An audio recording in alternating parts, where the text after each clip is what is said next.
Hello everyone and welcome. My name is Ndem and I am a civil engineer in training based in the US.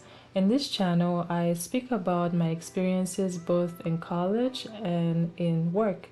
And in this particular video, I talk to you about my experiences as a first year student in college.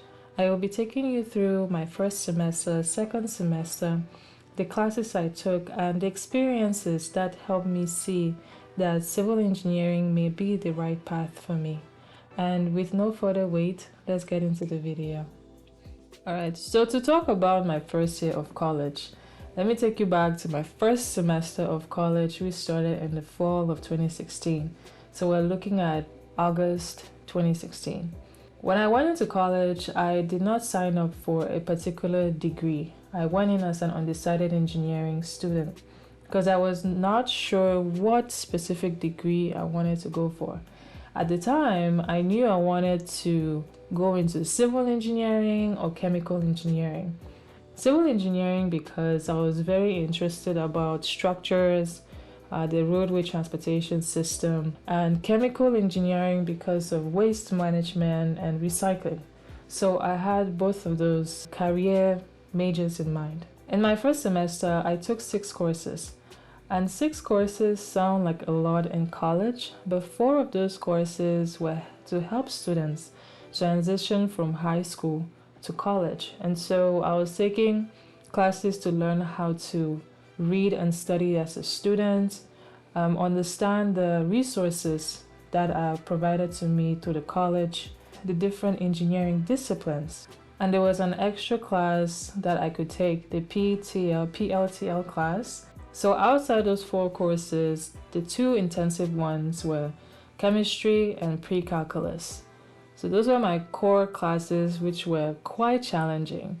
I had not been exposed to that level of difficulty when I was in high school.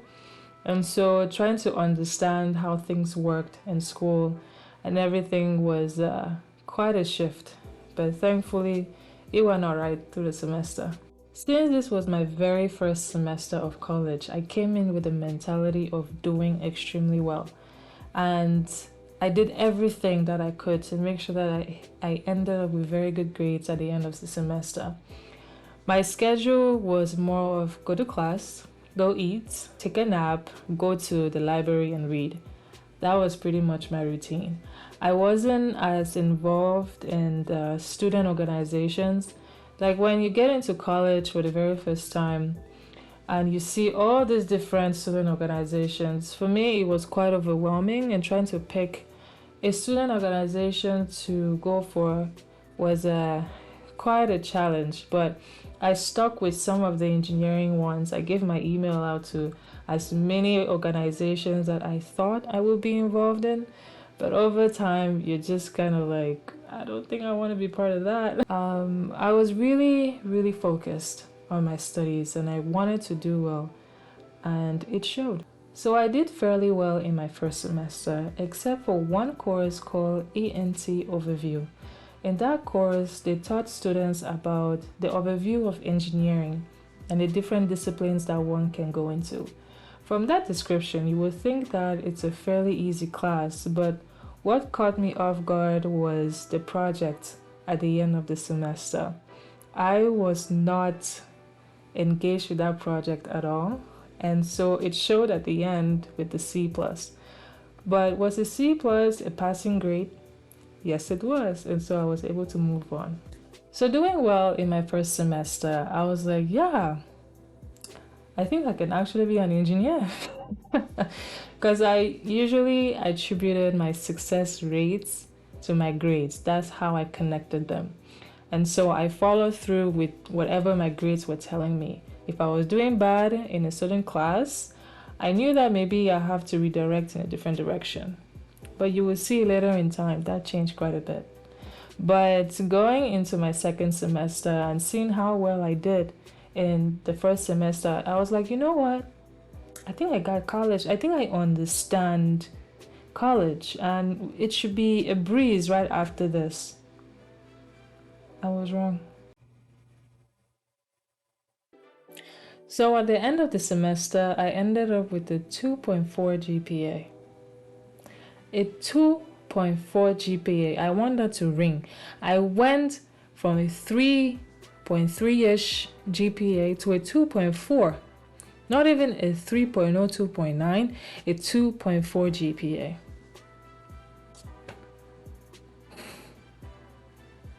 Let's talk about that. Let's talk about these classes one by one because each and every one of them have their own story. In CE Graphics, this was a civil engineering course where we learned how to use the program called AutoCAD. AutoCAD is a drafting program that a lot of civil engineering companies use to create their construction plans. And so I was being exposed to this program for the very first time. It was quite a challenge because at the time I wasn't very tech savvy. Like coming from a background where we didn't use a lot of computer systems and now coming to trying to understand a whole drafting program, that was quite a jump. And so trying to understand what was going on in the class, trying to follow what was going on, I asked questions as best as I could, but it all came down to taking the time to actually use the program. And at the end of the semester, we had to give in a project that we created with the program. So it was quite a challenge, and a lot of us in the class struggled. Like you could tell, we struggled in the class because it was a new thing for everyone. And so I just somehow pulled through, and I ended up with what I got. But a C+ is a pass, so I took it. As I mentioned before, I thought I wanted to go into chemical engineering, and the fact that I was passing Chem 1510, which was the first chemistry course, I was like, yeah, I think I can do this. When I got into Chem 1520, the reality was different. First week of classes in Chem 1520, I was like, yeah, I think this is going to work out. I think I'll go towards chemical engineering. Week 2, what is going on? Week 3, oh boy. I had to struggle to the very end. I don't know how I pulled off a C+ in that class, because at some point I asked myself, what am I doing here? What is going on? Like, I have no idea what's happening. Because in the second chemistry course, they go into a much deeper level of chemistry that I have never had the opportunity to venture in. And it was getting so focused and intricate that I was like, this is not the type of detail I was looking for. I thank people that can understand that kind of level of chemistry because we need them in society, but I knew at that point that chemical engineering is not for me. Principles of microeconomics. Honestly, this class was not hard at all. It was probably one of my easiest classes that I've ever taken in college. But because of the fact that I went in with the mentality of, since I had done so well in my first semester, things are going to work out in the second semester automatically. That is what happened. I took that mentality and I ended up with a C in microeconomics. I have no other way to defend that. I just was lazy. So writing and rhetoric, I actually enjoyed this class to a certain extent because we played games in the course. I don't understand how the two connected, but we were playing games, we were video editing, we were taking videos. It was just so like, it was a very artsy type of class, but I think because of the fact that I was so drawn away by the video games and taking videos and all whatnot, and I ended up with a C. I think the grade for calculus 1, nothing more can be said. Calculus is mathematics, it's further maths, it's complex. So yeah, let's just end it there. Remember when I said I always connected my success level with my grades? When I saw a 2.4 GPA, I was like, what the hell am I doing here? What am I doing in engineering? Like, how can I be an engineer and I'm failing so much right now? Like, this is me in my first year. I have zero experience. I'm still learning my way around things. The fact that I'm really failing this much in my first year of college, I don't know if engineering is for me. I doubted myself quite a bit at that time, and I was thinking of looking at a different career path. What other career path? I had no idea. But something was telling me that I needed to get out of engineering, because if I kept going down that path, this is how my grades would look like. But thankfully, when I was taking the ENT overview course, one of the assignments that was assigned to us was to go speak to someone, a professor within a particular department that we were thinking of going into. And I decided to speak to a civil engineering professor and a chemical engineering professor. So the first person I went to speak to was a civil engineering professor. I can still remember the time when I was drafting the email to send to him. I was scared. Like, back in Cameroon, like, professors are seen as very high esteemed people that you don't just talk to anyhow. Like, it's hard for students to come up to professors and ask them questions about their lives. So that is the mentality that I had going in. And so when it came time for me to go speak to him, I was scared, I was intimidated. The person had a PhD degree, he had so many years of experience.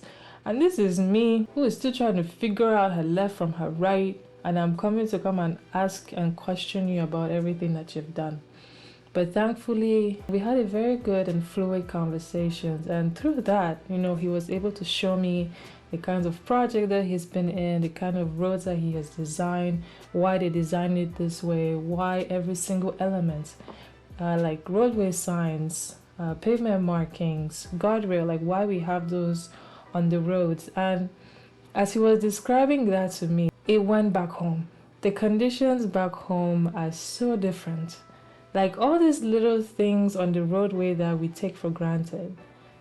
And I mean, we, in the sense of back home, we don't have like roadway signs, pavement markings. They are in some locations, but they're not respected as they should be. And you could see how much of a difference making such changes can do for society. And so through that conversation, I was like, I want to be able to do that. I want to be able to design something that I know will protect someone from harm. And so that's how I was gradually pulled into pursuing a career in civil engineering. After I had had conversations with the civil engineering professor, it was time to go talk to the chemical engineering professor. And that conversation was not as exciting as with the civil engineering professor. She told me exactly what chemical engineers do, how they can help so much at the atomic level, all the way up to where all those intricate ideas are put together. You can see how valuable they are to society. But the issue is, at that point in time, I was like, that's not what I want to do. Taking Chem 1520 solidified that. I was like, just from that conversation alone and seeing that Chem 1520 is not going too well, this is the universe telling me that, you know what, chemical engineering is not probably the route. Yes, you have good intentions with the degree, but you're going to struggle to get what you want in the future. So having a very pleasant conversation and me seeing myself in civil engineering and doing so many things to impact society, I was like, yeah, that's the path I want to follow. But then I looked at my grades and I saw a C pluses and all of that. I went back to talk to my professor and I showed him my grades. I was like, this is not getting any good. This is telling me that I'm not made to be a civil engineer. But he was like, it's okay. It's going to get better. Like, just stick through it. It will take some time, but just stick through it. And I'm glad I stuck around because it ended up to be a very interesting experience after that. After my second semester, I decided to change my major from undecided engineering to civil engineering. And I told myself that I will not make the same mistakes that I did and never fall as low when it came to my grade point average. Things like starting the semester strong and not going in with the mentality that because I did well in one point in time, it automatically reflects in another period in time. I have to put the same amount of effort, if not more, to keep the same level of success. And so that's how I ended up being a civil engineering student after my first year. It was my first year that defined almost everything that came after that. So for first year students, if you're going into your first year of college or you're in your first year of college, it's always a good idea to go talk to a professor because they can help clarify what you're getting into. The courses can only tell you so much. You need someone who is currently doing what you're thinking of doing in the future to tell you what the reality is like, because that may shift your perspective. So yeah, that in all was my first year of college, and I'll be seeing you next time.